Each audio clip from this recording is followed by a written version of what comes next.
Hey everyone, this is Stefan from Lush and Salty Aquariums.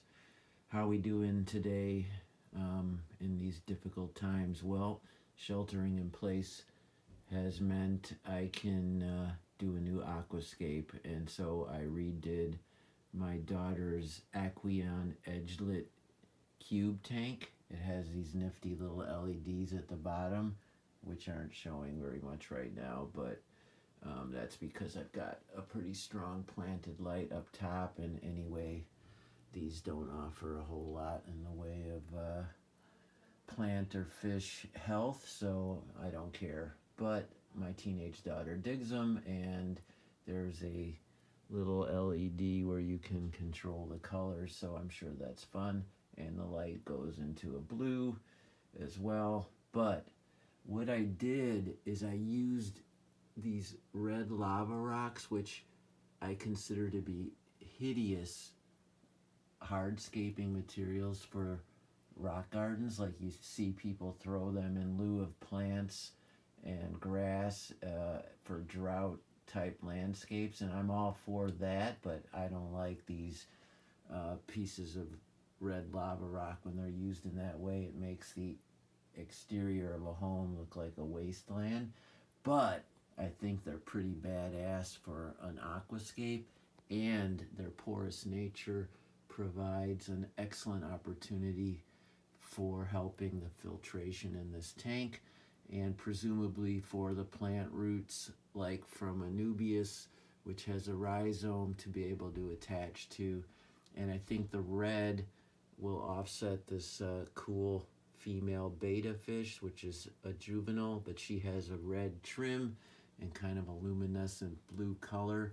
And so having some fun with the digital lights, her color, and these red lava rocks in a super simple scape, I think is going to make for a pretty terrific betta tank.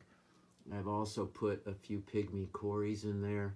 Everybody is very low key because I just put them in and they are acclimating. So this is always a bit of a risky moment for any fish keeper, but I've got my fingers crossed that they will make it through the night and be all good.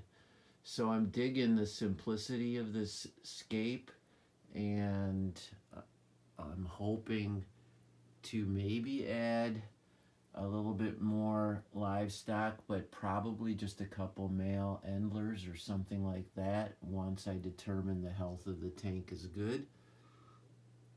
See, there she is. Pretty cool, huh?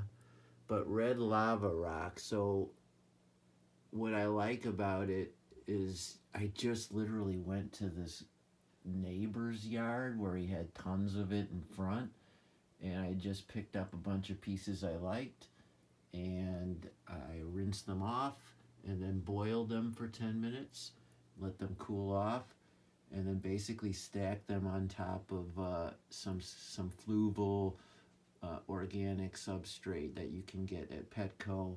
I use it all the time, and I did not add any other kinds of plants save for one crypt in the back, which offers kind of that more flowing leaf, and the rest are basically all Anubias varieties, although there is a Java fern in back.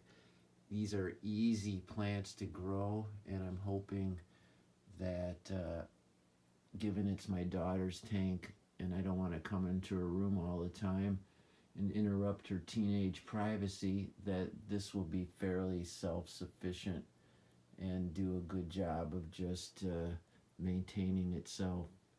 So this tank is only a few hours old. I will update it after things start to get real with it, and hopefully everything stays good and healthy. But man, there's just something pretty modern and lovely about a cube aquarium, and keeping the scape simpler than I have in all my others, which tend toward the jungle.